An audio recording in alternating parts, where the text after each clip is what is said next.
બાળ દોસ્તો, હવે આપણે પાઠનું શ્રવણ કરીએ. જાનૈયાઓ જાનીવાસમાં આવ્યા ત્યારે સૌને ઊંટ મારવું પડે એવી આકરી તરસ લાગી હતી. છતાં પહેલું કામ પાણી પીવાનું ન કર્યું, પણ પાઘરણ ભર્યા હતા. એ ઓરડી પર જ હલ્લો લઈ ગયા. કારણ હતું, પોષ મહિનો હતો. રીંગણી બાળી નાખે એવા હિમ પડતા હતા.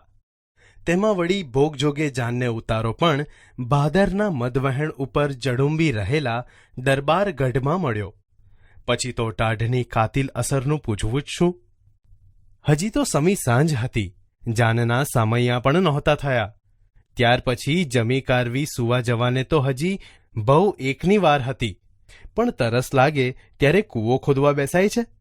અને આ 50 માણસ વચ્ચે સાવ પાપડ જેવી પાતળી 30 ગોદડી વેવાઈએ આપેલી, એ કોને પૂરી થાય? સૌએ બબ્બે ગોદડા બગલમાં મારીને ઉતારાના મનગમતે ખૂણે સંઘરી દીધા. ખાવાનું ન જડે તો કંઈ નહીં, પણ ઓઢવાનું નહીં જડે તો આખી રાત ઠૂંઠવાવું પડશે. આ સૂત્રને નજર આગળ રાખીને જ આ ગોદડા લૂંટ ચાલી. એલા એ ઓલો ઈચ્છા કાકો મારો દીકરો વરનો બાપ હોય એટલો રૂઆબ કરે છે, તો એને આજે ગોદડા વિનાનો રખડાવીએ તો જ ખરા. હા હો, ઈ વાત સરસ સૂજી. મારા બેટાને ગોદડા વગરનો રાખીએ તો એને ખબર પડે કે જડ્યા તા ખરા જાનૈયા. ઈ જ લાગનો છે જેતલસરને જક્સને ચાના એક કોપમાં પણ મારે દીકરે આડી જીભ વાવી. કહે કે ઈ તો વેવાઈને માંડવે જઈને જ ચા પીશું. અહીં સ્ટેશનમાં તો ચા મોંઘી દાટ જેવી હોય. એક તો પૈસા વધારે લે ને પાછી સાવ ભૂ જેવી ચા આપે. આમ કહીને આખી જાનને ચા વિનાની જ રાખી. તો આજે એના પર રીગડી કરીએ. વરરાજા ફેરા ફરી લેશે ત્યાં સુધી ઈ તો વેવાઈને માંડવે હશે. એટલે મોડો અહીં આવશે ને આપણે તો બબ્બેની સોડ તાણીને ઘરડ ઘરડ. પછી સામૈયા થયા. વરબેડિયું આવ્યું અને વેવાઈને ઘેર જઈને વરરાજા તોરણ છબી આવ્યા. પણ એ તો વરરાજાને કન્યાનો લોભ હતો. જાનૈયાઓને તો જમ્યા સિવાય બીજો કયો લોભ હતો? પણ ના, આજે તો જાનૈયાઓને જમવાનો પણ એટલો લોભ નહોતો જેટલો ગાદલા ગોદડા સંભાળવાનો લોભ હતો. ખાધું ના ખાધું કરીને જાનૈયાઓ તો ઉતારે આવીને પોતપોતાના ડબલ ગાદલાઓ ઉપર પડ્યા. ઊંચે જીવે આવેલા એટલે ઓળકાર પણ ગાદલા ઉપર સૂઈને જ ખાધા. પછી વેવાણો કલવો લઈને આવી, પણ મારા વાલીડાઓ કોઈ ઊભા ન થયા. રખેને ડીલની હૂંફ આપીને હૂંફાળું બનાવેલું ગાદલું બીજો કોઈ પચાવી પાડે? છાબ લઈને જવા માટે વરના મામાએ જાનૈયાઓને પડકાર્યા. ત્યારે એ પડકારથી જ કેટલાકના નાક ઘરડ ઘરડ બોલવા લાગ્યા. એલાવ લાપસી કાંઈ બહુ દાબી છે? તી અટાણમાં સૌનું ગારણ વળી ગયું. પણ જવાબ આપવા જેવી મૂર્ખાઈ કોઈ કરે ખરું? છાબ લઈને પણ વરરાજાના અંગત 5 માણસો જ ગયા. ત્યાં તો પાછળથી બૂમ પડી, પાગરણ ઓછું છે એટલે વેવાઈને કહેજો જટ મોકલી આપે, નહીતર જાનૈયાઓ ટાઢે ઠરશે. વેવાઈએ અંતરિયાળ આડોશી પાડોશીના પટારા ઉઘાડાવ્યા. વાળંદ આવીને ગાદલા ગોદડાનો ડગલો કરી ગયો. એલા એ વેવાઈને ઘેરે ઓશિકા બોશિકા છે કે પછી એમને એમ જ સૌ સૂવે છે? વાળંદે કહ્યું, ભાઈ સાબ, ઓશિકા ન હોય એવું બને, પણ આટલા સામટા માણસને ક્યાંથી પૂરા પડે? પૂરા ન પડે એનો અમને કોઈ વાંધો નથી. ઓશિકાની જગ્યાએ એક ગોદડું મૂકવું પડશે, બીજું શું? સૌએ શહેનશાહના દીકરાઓની જેમ જ લંબાવ્યું. વેવાઈને ત્યાંથી જાન બહુ મોડે જમીને ઉઠી, એટલે પાછળથી માંડવિયાઓ અને એમના પછી પીરસણિયાઓને જમતા બહુ સમય લાગ્યો. પછી વધ્યું ઘટ્યું માંગણ ભિખારીઓને આપવામાં અને ચોકો સાફ કરવામાં રાતના 12 વાગી ગયા. વેવાઈએ વરઘોડાની તૈયારી કરવાનું કહેવડાવ્યું. વરરાજાએ શણગાર સજવા માંડ્યો. ધોતિયાની પાટલી ચીપવામાં જેટલો વખત લાગ્યો એથી 3 ગણો વખત તો સાફાએ લીધો. આજે મોડા ભેગું મોડું કરાવવું હોય એમ સાફાએ પણ જાણે રૂસણા લીધા. કેમે કર્યું વરરાજાના માથા ઉપર ફીંડલું સરખું બેસે જ નહીં. એક વખત બરોબર વીંટાઈ ગયું, પણ અરીસામાં જોતા લાગ્યું કે કપાળ ઉપર વાળના વાંકડિયા જરીક દેખાતા રહેવા જોઈએ, એ નથી રહી શક્યા. બીજી વખત માંડ માંડ એ વાળનું પતાવ્યું ત્યાં છોગા માટે છેડો ટૂંકો પડ્યો. છેવટે જેમ તેમ ફીંડલું મૂકી માથે પીછી ખોસીને વરરાજા તૈયાર થયા ત્યારે રાતના 1નો સુમાર થયો હતો. આ વખતે જાનૈયાઓમાંના ઘણા ખરાઓએ તો એકી ઊંઘ પણ ખેંચી કાઢી હતી. આવી 3 ગોદડા અને 2 ગાદલાની હૂંફ ક્યાંથી મળે? વરઘોડો ચડ્યો ત્યારે બહુ ઓછા જાનૈયાઓ જાગતા હતા. વર, અણવર, વરના બાપ, ઈચ્છા કાકા અને લૂણ ઉતારનાર 1-2 છોકરીઓ. સારું થયું કે માંડવિયા સ્ત્રી પુરુષો મોટી સંખ્યામાં આવી પહોંચ્યા હતા. હથેવાળો થતાં પણ બહુ વાર લાગી. 2 બ્રાહ્મણો સોપારીના ભાગ વહેંચવામાં વઢી પડ્યા. તે 1 કલાકે તેમની વચ્ચે સમાધાન થયું. પછી કન્યાદાન દેવાયું, હથેવાળો પત્યો એટલે ચોરીના થાંભલા ખોળાવા શરૂ થયા. રાતના 2:30 વાગ્યા હતા. ટાળ કહે કે મારું જ કામ. વરરાજાએ તો લાંબા ડગલાની નીચે એક ગરમ બંડી ચઢાવી લીધી હતી, એટલે બીક જેવું નહોતું, પણ કન્યાને હજી હમણાં જ નવડાવી હતી, તેથી આ ઠારને લીધે થરથર ધ્રુજતી હતી. તેના વાંસાની ધ્રુજારીને લીધે તે પર અઢેલીને પડેલ તેની બહેનનો હાથ જ્યારે થરથર્યો ત્યારે એણે શાલ લાવીને કન્યાને લપેટી લીધી. આ ટાણે જાનીવાસામાં જાનૈયાઓ 1 પડખું ઊનું થવાથી 16માં હળવેકથી બીજું પડખું ફેરવતા હતા. ઈચ્છા કાકા પાસે સોપારીની થેલી હોવાથી માંડવિયાઓ તેમનો જીવ ખાતા હતા. કેટલીક સ્ત્રીઓએ તો ગીતમાં પણ ઈચ્છા કાકાને ઝડપ્યા. જોયું રે ઈચ્છા તારું મોટપણું રે, તે તો સોપારીના કટકા સારું હેઠું જોયું રે. ઠંડીમાં ઈચ્છા કાકા ધ્રુજતા હતા, છતાં આ લીટીઓ સાંભળતા ધન્યતા અનુભવી રહ્યા. વરઘોડિયા ફેરા ફરી રહ્યા એટલે સૌ જાનીવાસા તરફ જવા ઉપડ્યા. સૌથી મોખરે વાળંદ કિટસન લાઇટ લઈને ચાલતો હતો.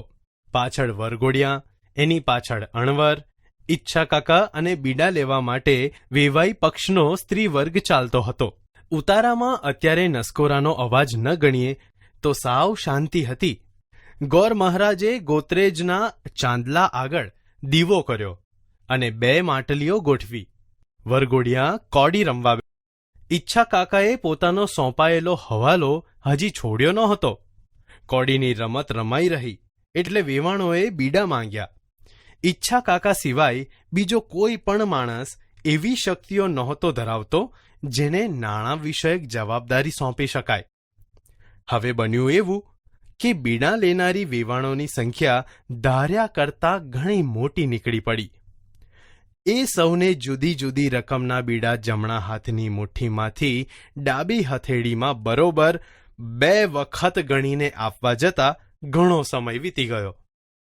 વરરાજાને તો આખા દિવસનો નકરડો ઉપવાસ હતો અને ઠેઠ મોડેથી ફરાળ મળ્યું હોવાથી એમાં કાંઈ સોદરી વળી નહોતી. એ તો થાકોડાને લીધે કડકડતું ધોતિયું અને બોસ્કીના પહેરણ સોતા કરચલી પડવાની પણ બીક રાખ્યા વિના ખાટલામાં પડ્યા. અણવર પણ આખા દિવસની ઓનરરી માનાર મજૂરી કરી હોવાથી થાકીને ટેં થઈ ગયો હતો. તેમણે પણ જગ્યા કરીને લંબાવ્યું. વરના બાપા તો આગલી રાતે રૂપિયાની કોથળીઓ ગણવા આડે ઊંઘી જ નહોતા શક્યા. તેમાં વળી આજની પણ પોણી રાત ભાંગી. આજના ખર્ચનો હિસાબ આવતી સવારે લખવાનું નક્કી કરી તેમણે પણ કબજો ઓશિકા નીચે મૂક્યો. લુણાગરી છોકરીઓ તો આમેય ઊંઘતી જ હતી. એ તો બિચારી આવતા વેત જ ઢળી પડી. ઈચ્છા કાકાને વેવાણોએ બીડા માટે બહુ રોકી રાખ્યા. રાતના 3 ટકોરે ઈચ્છા કાકા દાખલ થયા ત્યારે ઓરડામાં 300 કેન્ડલ પાવરની ફૂંફાડા નાખતી કિટસન લાઇટ સિવાય બીજું કોઈ જાગતું નહોતું. જાનૈયાઓ બધુંય પાગરણ વીણી ચૂણીને દબાવી સૂતા હતા અને અત્યારે કેવી મીઠી ઊંઘ માણી રહ્યા હતા. બેટમજીઓએ કરી છે ને કાંઈ? હવે પાંસડા વીંધી નાખે એવી ટાળમાં કરવું શું? સૂવાની તો ક્યાંય જગ્યા જ નહોતી. ડીલ પણ પાતળું નહોતું નહીતર સાંકડે મોકળે પણ કોઈ બે જણની વચ્ચે સમાસ કરી શકાત. પણ હવે ઊંઘ્યા વિના કંઈ હાલ છે ને સૂવાની જગ્યા તો ધારો કે કદાચ મળી હોત તો પણ ઓઢવાનું શું? નવાબજાદાઓએ ઓશીકે પણ ગોદડાં જ મૂક્યા છે, અને આવી મોડી રાતે પાગરણ લેવા વેવાઈને ત્યાં પણ કોણ જાય? વાળંદ પણ હમણાં જ વીંજણો લઈને માંડવે વહ્યો ગયો. પગલાંનો જ ફેર પડ્યો. ઈચ્છા કાકા મૂંઝાય અને એનો તોડ ન આવે એવું બને? ખાડની ચોકડી પાસે જે બે જણ સૂતા હતા તેમની વચ્ચે સહેજ પોલાણ રહી જવા પામેલું એમાં હળવેક રહીને ઈચ્છા કાકાએ પડખાભેર ઉબડક જેવી સ્થિતિમાં લંબાવ્યું. પણ આમ જો આખી રાત પડ્યો રહું તો હાડકાના સાંધા જ રહી જાય ને એકથરા નડિયાવાળા ખપેડામાંથી સીધા વરસતા ઠારમાં ઠૂંટવાઈ જ જાઉં કે બીજું કાંઈ થાય? છેવટે ઈચ્છા કાકા એક તુક્કો અજમાવ્યો. પડખામાં જે જણ સૂતો હતો એના વાંસા ઉપરથી પહેરણ ઊંચું કરીને હળવેક રહીને ત્યાં કાકાએ પોતાની જીભ ફેરવી. પેલો ભડકીને જાગી ગયો. આંખમાં ભરેલી ઊંઘને કિટસન લાઇટનો ઉજાસ આંજી નાખતો હતો. પાછળ વાંસામાં કૂતરું જીભ ફેરવી ગયું હોય એમ ભીનું ભીનું લાગતું હતું. પણ કૂતરું તો અહીં અત્યારે ક્યાંથી આવે? ત્યારે કોઈ માણસે? કાં ઈચ્છા કાકા? ઈચ્છા કાકાએ ફરીથી એના પગની ઘૂંટી ઉપર જીભ ફેરવી. આ શું ઈચ્છા કાકા? શું થયું છે? ઈચ્છા કાકાના મોંમાંથી લાળ ચાલી જતી હોય એમ પેલો ઊંઘભરી આંખે પણ કડી શક્યો. શું થયું છે ઈચ્છા કાકા? ઈચ્છા કાકાને હેડકી ઉપડી હોય એમ તેઓ કરી રહ્યા હતા. તેમાં વચ્ચે વચ્ચે તેઓ ત્રુટક શબ્દો બોલ્યા. તમે કોઈ જરાય ગભરાતા નહીં હો? ઈ તો હું આજે સવારે ઓલ્યું કૂતરું સહેજ દાઢ બેસારી. તમે કોઈ જરાય બીજો માં. પેલાને સમજતા વાર ન લાગી કે ઈચ્છા કાકાને હડકાયું કૂતરું આવડ્યું છે ને લબરકી શરૂ થઈ છે. તુરત એણે ઊભા થઈને ગોળામાંથી પાણીનો કળશો ભર્યો અને જ્યાં જ્યાં ઈચ્છા કાકાએ જીભ ફેરવી હતી ત્યાં ત્યાં સાફ કરી નાખ્યું. પાડમાંનું ભગવાનનો કે બટકું ન ભર્યું, નહીતર ભેગા ભેગી મને લબરકી ને એમાંથી હડકવા જ થાત કે બીજું કાંઈ. હવે ઈચ્છા કાકાની પડખે સુવાય ખરું? ઉઠીને બટકું ભરી લે તો પછી એનો ટાંટિયો વાઢવો મારે. પેલો ગભરામણમાં જ બહાર નીકળી ગયો. ત્યાં એક ફાટેલું બુંગણ પડ્યું હતું. તેના અડધા ભાગ પર લંબાવી બાકીનું અડધું માથે ઓઢી લીધું અને લબરકી ન થાય તો ઘેર જઈને શનિવારે હરમાનને નાળિયેર વધેરવાની બાધા લીધી. આજે ઈચ્છા કાકા ઉપર અડી કરવાના આશયથી અને એમની રીગડી થાય છે. એ જોવાની મજા માણવા સારું ઘણા ખરા જાનૈયાઓ ઊંઘ્યા જ નહોતા અને ગોદડામાં મોં સંતાડીને મૂંછમાં હસતા હતા. ઈચ્છા કાકાની હેડકીનો અવાજ સાંભળીને તેમના જમણે પડખે સૂતેલો બીજો પણ હળવેકથી ગોદડું ખસેડીને ઊભો થયો. ઈચ્છા કાકાએ કહ્યું, કાં એલા કિરપા, ઊભો કાં થયો? તું જરાય બીજેમાં હ? અને વાક્ય પૂરું કરતા તો તેમના પાન ખાધેલ મોંમાંથી લાળનો કોગળો નીકળી પડ્યો. કિરપો કહે, કાકા અહીં મારો સાળો ધામ બહુ થાય છે. હું બારો ઓસરીમાં જાઉં છું. કિરપો બહાર ગયો. બધાએ બહાર જઈને કાકાની લબરકી વિશે બીતા બીતા ઘૂસપૂસ કરવા માંડી. તેમનામાંના કોઈ અનુભવીએ કહ્યું કે હડકવામાં દર્દીને માથે ગોદડા નાખતા મેં જોયા છે ખરા. એને માથે ગમે તેવું કંઈક ભારે વજન નાખી રાખવું જોઈએ, એટલે ઊભો ન થઈ શકે ને બીજો કોઈને આભળે નહીં.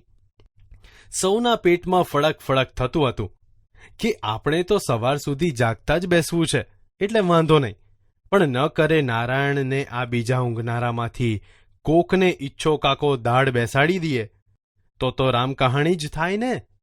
તુરત સૌએ પોતપોતાના ઓઢેલા અને એ સિવાય ઓશીકે પાંગતે મૂકેલા બધાએ ગોદડા વીણી ચૂણીને ઈચ્છા કાકાને ઓઢાડી દીધા. અને બહાર ઓશરીમાં ભાદરની પાટમાં વીંજાતા હિમ જેવા સુસવાટામાં અને માથે ખપેડામાંથી વરસતા ઠારમાં ખોડચાની જેમ ઠૂઠવાતા બેસી રહ્યા. ઈચ્છા કાકાને હૂંફ વળી એટલે તેમની હિડકી બેસી ગઈ. 2 દિવસના ઉજાગરા વેઠેલા ઈચ્છા કાકા તે દિવસે ઊંઘ્યા છે કાંઈ?